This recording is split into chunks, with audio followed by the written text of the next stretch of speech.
Hello, today I'm going to read to you another Sweet Pickle story called Yakety Yak Yak Yak, written and illustrated by Richard Hefter.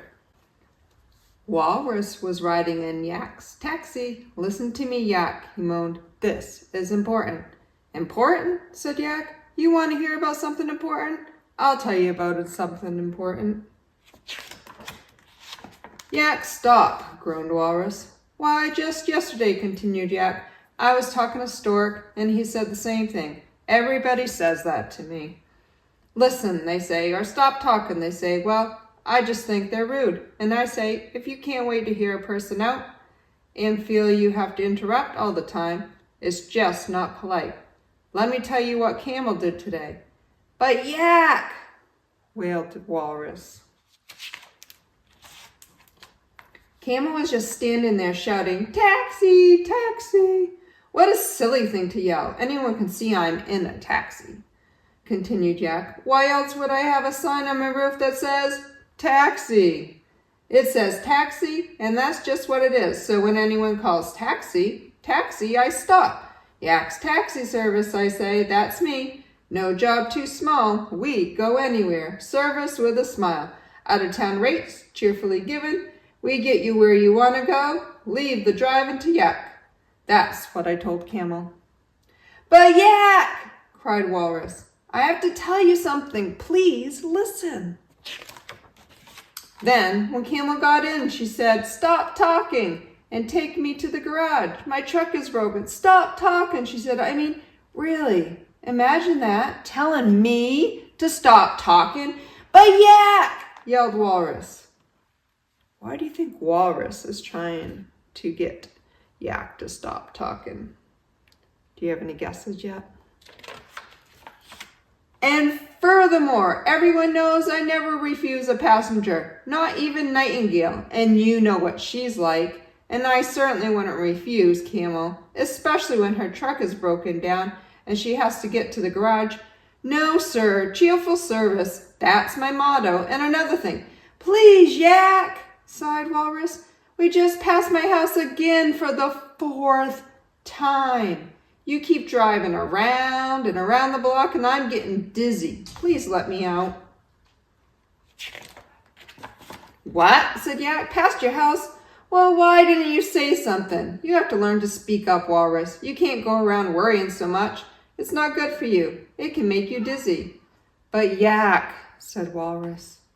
"Well, I'm sorry, Walrus, old pal," said Yak, "but I can't sit around all day listening to your troubles. I have to earn a living. Gotta get over to the bank and pick up Rabbit. He gets downright testy if I'm late." "Goodbye, Yak," said Walrus. Yak drove off. When Yak pulled up in front of the bank, Rabbit was waiting. "You're 11 minutes late," said Rabbit, looking at his watch. "I knew it," said Yak. 11 silly minutes and you were making a big fuss." "I'm only mentioned it," said Rabbit, "because—" "Rush, rush, rush," complained Yak. "Everybody is always in such a big hurry. No time for anything important anymore. Where's the fire? I say, why all the hustle and bustle? I said that to Quail on Tuesday. And you know what she said? She said, 'I'm not sure. Now I ask you.' What kind of answer is that? Nobody's sure anymore. That's the problem." "Yak," said Rabbit, "that sign said road closed." "And that's not the only problem," said Yak. "Just look around you. Everybody has problems. Too much, not enough. It's all the same. I was just telling Walrus about what Camel said to me today."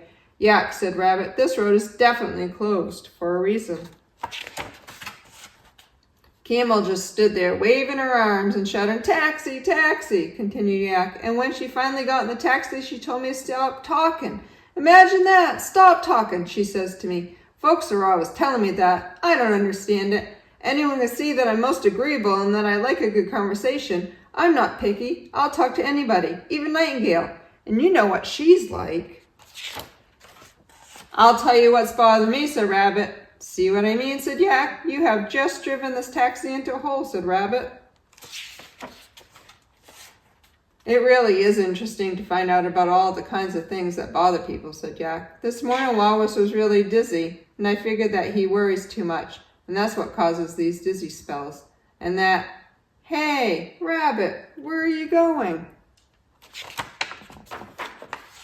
And that's the big problem with everyone today. They're all in a hurry. Rush, rush, rush. Nobody has time to listen anymore. Listen, did I tell you about Walrus's dizzy spells? It really is serious. I don't know. Do you think Walrus learned his lesson in this? So far, the ones that we read, people are learning lessons, but I don't know. I'm still in doubt that Yak learned his lesson in this story. But I hope that you enjoyed it, because it is a fun story to listen to. See you in the next read along.